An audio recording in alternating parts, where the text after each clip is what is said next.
નમસ્કાર, સમાચાર સાથે હું છું હિના। બુલેટિનની શરૂઆત કરી ભાવનગરથી। સમાચાર કોડિયાક નજીક માલેશ્રી નદીમાં કેટલાક લોકો ફસાયા હતા, જેમાંથી 29 મુસાફરોને બસમાંથી ટ્રકમાં બેસાડી રેસ્ક્યુ કરાયા હોવાની વિગતો છે।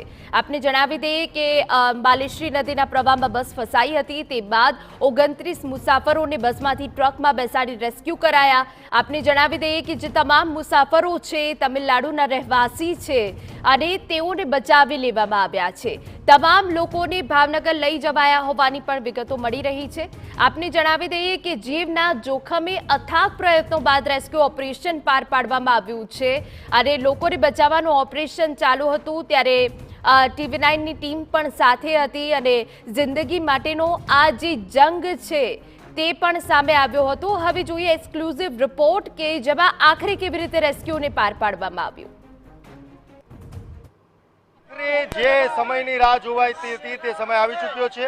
ભાવનગરના કોળિયાક ખાતે જે 29 લોકો ફસાયા હતા, આપ જોઈ શકો છો કે તંત્રની અને સ્થાનિક લોકોની ભારે જહેમત બાદ આપ જોઈ રહ્યા છો તે ટ્રક છે, અત્યારે ટ્રકની અંદર તમામ લોકોને બેસાડી લેવામાં આવ્યા છે અને પાણીનો જે પ્રવાહ છે તે ખૂબ જ મોટી એવું કહી શકાય જે માત્રામાં હતો તેમાંથી ધીરે ધીરે જે પાણીનો ફ્લો છે તે ઓછો થઈ રહ્યો છે।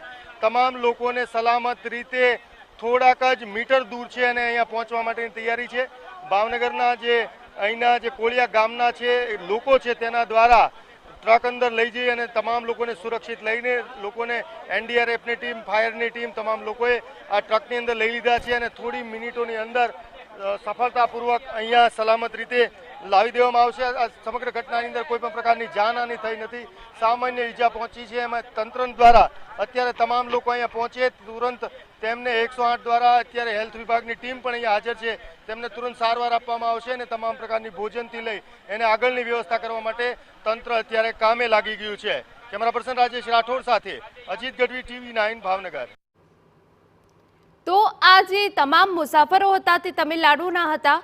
બસ ત્યાંથી પસાર થઈ હતી, તે વચ્ચે માલેશ્રી નદીનો પ્રવાહ વધી ગયો અને બસ ફસાઈ ગઈ હતી। જો કે જીવના જોખમે આ રેસ્ક્યુ ઓપરેશન પાર પાડવામાં આવ્યું, જે તમામ જિંદગી છે તેમને બચાવી લેવામાં આવી અને આ જે ઓપરેશન કરવામાં આવ્યું તેમાં 29 લોકો કે જેઓનું ઓપરેશન કરવામાં આવ્યું, રેસ્ક્યુ કરવામાં આવ્યું અને તે બાદ તેઓને ભાવનગર ખસેડવામાં આવ્યા। પ્રવાસીઓને બચાવવા તંત્ર પણ ખડે પગે હતું। ભાવનગર SP અને કલેક્ટર સમગ્ર ઓપરેશન દરમિયાન વોચ રાખી રહ્યા હતા। તેમની સાથે પણ આપને જણાવી દઈએ કે TV9 ખાસ વાતચીત કરી હતી કે આખરે આ સમગ્ર રેસ્ક્યુ ઓપરેશન કેવી રીતે પાર પાડવામાં આવ્યું। દક્ષિણ ભારતમાંથી યાત્રિકોની એક બસ દર્શન કરી અને ભાવનગર તરફ આવતા વચ્ચે વરસાદી પાણીના વહેણમાં ફસાઈ ગઈ હતી। ફસાયા બાદ સ્થાનિક લોકોને અને ભાવનગર જિલ્લા તંત્રને ખબર પડતા તાત્કાલિક તમામ અધિકારી, જવાબદાર કર્મચારીઓ ઘટના સ્થળ ઉપર પહોંચ્યા હતા। એક મોટી ટ્રક મોકલી અને બસના ગ્લાસ તોડી અને ટ્રકમાં તમામ યાત્રિકોને બેસાડી દેવામાં આવેલા હતા। કમનસીબે જે ટ્રક પાણીમાં મોકલવામાં આવેલી હતી એનું એન્જિન ખરાબ થતાં એ પણ ત્યાં અટવાઈ રહી હતી। ત્યારબાદ વરસાદી પાણીનો જે પ્રવાહ હતો એ ખૂબ વધતો હતો, એટલે કોઈ બીજું મોટું વાહન અંદર જઈ શકે એવી શક્યતાઓ નહોતી। આ સમગ્ર સમયગાળા દરમિયાન NDRFની ટીમ પણ સ્થળ ઉપર પહોંચી હતી। NDRFની ટીમથી પણ ટ્રક સુધી પહોંચવું ખૂબ મુશ્કેલ હતું। ધીમે ધીમે વરસાદ ઓછો થયો, પાણીનો પ્રવાહ ઓછો થતાં એક 3જા નંબરની ટ્રક મૂળ જગ્યાએ મોકલવામાં આવી અને તમામ યાત્રિકોને એમાં બેસાડી અને કિનારે લઈ આવવામાં આવેલા છે। તમામનું મેડિકલ ચેકઅપ કરી દેવામાં આવેલું છે। કલેક્ટર તંત્ર દ્વારા રહેવાની વ્યવસ્થા કરવામાં આવેલી છે અને અત્રેથી ભાવનગર ખાતે તમામ યાત્રિકોને લઈ જવામાં આવે છે। રેસ્ક્યુ દરમિયાન એવી જગ્યા છે કે જ્યાં સ્ટ્રીટ લાઇટની હોવાની શક્યતાઓ નહોતી, જેથી વાહનોની હેડલાઇટથી આખું ઓપરેશન પાર પાડવામાં આવેલું। 2 દિવસથી આપણા ઉપરવાસના અંદર ખાસો વરસાદ પડી રહ્યો છે, સતત વરસાદ પડી રહ્યો છે। અહીંયા તમિલનાડુના જે યાત્રિકોની બસ છે એ લોકો અહીંયા કોળિયાક મંદિરના દર્શને આવતા હતા અને એ લોકોને આ જે ડ્રાઈવર કદાચ અજાણ્યા હશે, ગામના લોકોએ થોડું એમને ધ્યાન તો દોર્યું હતું કે ભાઈ આ પાણી જરા ફાસ્ટ છે, થોડું ગાડી હમણાં રહેવા દઈએ, પણ સમાવ ધ્યાન બહાર ગયું, એ અંદર ગયા પાણીના ધક્કાથી બસ અડધી કોઝવે ઉપર રહી, અડધી પાણીમાં ગઈ. એટલે અમે લોકો બપોરના અમને લગભગ 6:45-7ની આજુબાજુમાં મેસેજ મળ્યા હતા. એ પછી પહેલાં સ્થાનિક લોકો, આપણા સ્થાનિક ગામના લોકો, સ્થાનિક આગેવાનો, પોલીસ ડિપાર્ટમેન્ટ, અમારા રેવન્યુ ડિપાર્ટમેન્ટના અમારા મામલતદારને, અમારા પ્રાંત ઓફિસર, ધીમે ધીમે અમે લોકો પણ, હું, મ્યુનિસિપલ કમિશનર સાહેબ અને એસપી સાહેબ, ફાયર બ્રિગેડની ટીમ અમારી પણ પહેલાં ભાવનગરથી આવી ગઈ હતી. અને આ ઉપરાંત અમને મોડી રાત્રે એનડીઆરએફ પણ ઉપલબ્ધ થઈ ગઈ હતી. આ બધાના સંયુક્ત સહયોગથી આજે આપણે આટલી મોટી સંખ્યાના આપણે મિત્રોને બચાવી શક્યા છે.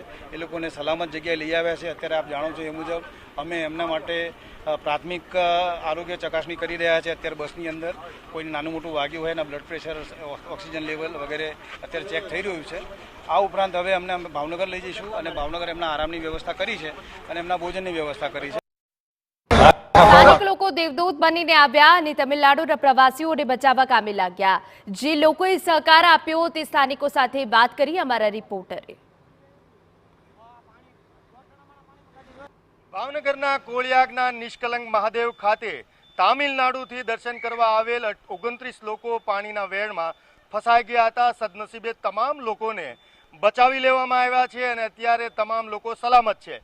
પરંતુ સમગ્ર ઘટનાની અંદર સૌથી મોટી વાત એ છે કે અહીંયા જે દર્શન કરવા જે આવ્યા હતા તમામ લોકો હિન્દુ હતા અને ભગવાન શિવના દર્શન કરવા માટે આવ્યા હતા. અને સૌથી વિશેષતાની બાબત એ છે કે આ તમામ લોકોને બચાવનાર, સૌથી પહેલા પોતાના જીવનો જોખમમાં મૂકનાર તમામ લોકો મુસ્લિમ ભાઈઓ હતા. અને આ તમામ અમારી સાથે જોડાઈ ગયા છે. તેમાંથી કોઈ મહેબૂબભાઈ છે, આસિફભાઈ છે, તમામ જુદા જુદા નામથી અહીંયા અમારી સાથે જોડાયા છે. અને સૌથી મોટા પહેલા જે વ્યક્તિ હતા તેને ઘટનાની ખબર પડી અને કેવી રીતે મુકાણા તેમની પાસે જાણશું.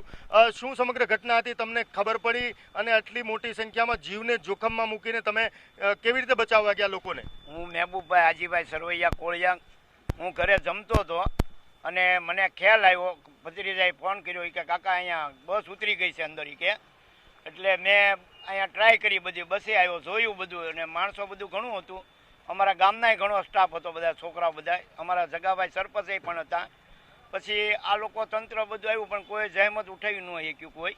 પછી મેં મારા ભાઈને ને એને એ દવાખાને હતા ભાવનગરથી, તાત્કાલિક એને બોલાવ્યા, એ આવી ગયા. પછી અમે એક ટ્રક લીધો, અમારો અહીંયા ટ્રક અમારા પડ્યા જ છે 3 ટ્રક. તો એક ટ્રક લઈને અમારા ભાઈ મહેબૂબ યાકુબભાઈ સૈયદ એને મેં મોકલ્યું. હું કહું જા તું ટ્રક લઈને અંદર આપણો જીવ જોખમમાં નાખો અને કાઢો બધાને, કીધું બચાવો બધાને. એટલે એ લોકોને બસનો કાચ ફોડ્યો એમ અને ગાડી ત્યાં પડખે ઠેરાઈ દીધી બાજુમાં. અને પછી એક એકને કરીને બધાને 29 જણાને કાઢી લીધા બધાને. આ નામ જે અમારી સાથે છે, આ ભાઈનું નામ છે મહેબૂબભાઈ, જે પોતાનો ટ્રક કદાચ એવું બની શકે કે પાણીનું વહેણ એટલું બધું મોટી માત્રામાં હતું કે અહીંનું તંત્ર પણ કોઈ પણ પ્રકારનું જોખમ ન લઈ શકે. પરંતુ જે રીતે પોતાનો ટ્રક પણ તણાઈ જવાની શક્યતા હતી, પોતાનો જીવ પણ જવાની શક્યતા હતી. પરંતુ આ પરિસ્થિતિમાં 29 હિન્દુને બચાવવા માટે આ મુસ્લિમ ભાઈ જ્યારે પાણીના ધસમસતા વહેણમાં તૂટી પડ્યા અને જે રીતે બચાવવા, સીધી તેમની સાથે વાત કરશું. શું તમે બહાર હતા એવું જાણવા મળ્યું છે કે દવાખાનાના પોતાના અંગત કામે હતા અને તે છોડીને અહીંયા આવ્યા? દવાખાને ગયેલા હતા, અમારા હુસેનભાઈના ભત્રીજાનું ઓપરેશન કરાવવાનું હતું. ફોન આવ્યો એટલે અમે અહીંયા આવતા ગયા ફાયર લઈ. અને તમે પેલો ટ્રક નાખ્યો પણ ફસાઈ ગયો એવી પણ ઘટના બની હતી? પહેલો ટ્રક અમે જ્યારે હું અંદર લઈને ગયો, અમારા ભાઈએ કીધું 2 ભાઈઓએ જા અંદર લઈ, એટલે હું અંદર ગયો. પછી અંદર એ બધા અંદર જ હતા 29 જણા. પછી પાછળથી કાર ફોડીને બધાને અંદર ઉતાર્યા.